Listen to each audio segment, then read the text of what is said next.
ഇവര് എന്ത് കളിയാ കളിച്ചേ ഒരുമാതിരി. അതായത് ക്രിസ്ത്യാനോ ആണെങ്കിലും ഫോമിലേക്ക് ഉയർന്നില്ല, ചുമ്മാ വേണ്ടവരൊക്കെ കളിക്കുക, പിന്നെ മറ്റേ ബാക്ക് പാസ് കൊടുക്കുക.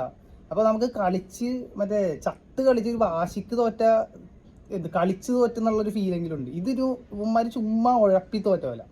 ഈ ബ്രസീലിന്റെ കാര്യം എടുത്താലും ഇത് തന്നെയായിരുന്നു, ചുമ്മാ വേണ്ടവരക്ക് കളിച്ചിട്ട് പോണ പോലെ. അല്ലെങ്കിൽ ഇപ്പൊ ക്രിസ്ത്യാനോ ആണെങ്കിൽ ഇന്നലെ ഫോമിലേക്ക് ഉയർന്നില്ല. പുള്ളിയുടെ ഒരു ലാസ്റ്റ് ഡാൻസ് എന്നുള്ള പോലത്തെ ഒരു മത്സരമായിട്ട് പോലും പോർച്ചുഗൽ തോറ്റപ്പോൾ എനിക്ക് ആക്ച്വലി ഇവന്മാര് ഈ കളിയും വെച്ച് ഇവന്മാരിപ്പോ വമ്പൻ ടീമായിട്ട് വന്ന എന്തായിരിക്കും അവസ്ഥ? ചുമ്മാ ഇവന്മാർ അടിച്ചു കൊടുക്കും. ഇപ്പൊ ഉദാഹരണം ഏറ്റവും നല്ല എക്സാമ്പിൾ എടുത്ത് ഇപ്പൊ 2018 വേൾഡ് കപ്പിലൊക്കെ ആ സമയത്ത് ടീമിൽ ബാക്കിയുള്ള പ്ലേയേഴ്സ് ഒക്കെ വെറുതെ ഒരു സാധാരണ പ്ലേയേഴ്സും ക്രിസ്ത്യാനോ ടോപ്പ് പ്ലെയറും ആയിരുന്നു. പക്ഷെ ഇപ്പൊ ടീമൊക്കെ അടിപൊളിയാണ്. എന്നിട്ട് ഇവര് 2018 ഞാൻ എനിക്ക് ഓർമ്മയുണ്ട്, പക്ഷെ ഇവര് അന്ന് ക്രിസ്ത്യാനോ ഇവരൊക്കെ ചത്ത് കളിച്ചു എന്ന് വെച്ചാൽ മറ്റേ ഫ്രീ കിക്ക് അടിച്ചല്ലോ. അപ്പൊ പുള്ളി കരഞ്ഞേണ്ടൊക്കെ പോയി നോക്കണം. അപ്പൊ എനിക്ക് അന്ന് ഇവര് വാശിക്ക് കളിച്ച് തോറ്റാൽ കുഴപ്പമില്ല നോക്കാം. ഇത് ഇവന്മാര് ഇപ്പൊ ബ്രസീൽ ഇതുപോലെ തന്നെ എന്ത് കളിയായിരുന്നു. അപ്പൊ ഇവര് ഈ കളിയും വെച്ച് ഇങ്ങനെ കയറിപ്പോയാലും വലിയ ടീമായിട്ട് വന്ന് ഇവർ വീണു പോകില്ല. അപ്പൊ ഒരുമാതിരി വേണ്ടവരൊക്കെ കളിയായിരുന്നു മറ്റേ ബാക്ക് പാസും കാരണം. പക്ഷെ സ്ക്വാഡില് ഭയങ്കര പവർഫുൾ ടീമാണ് ഇവര്.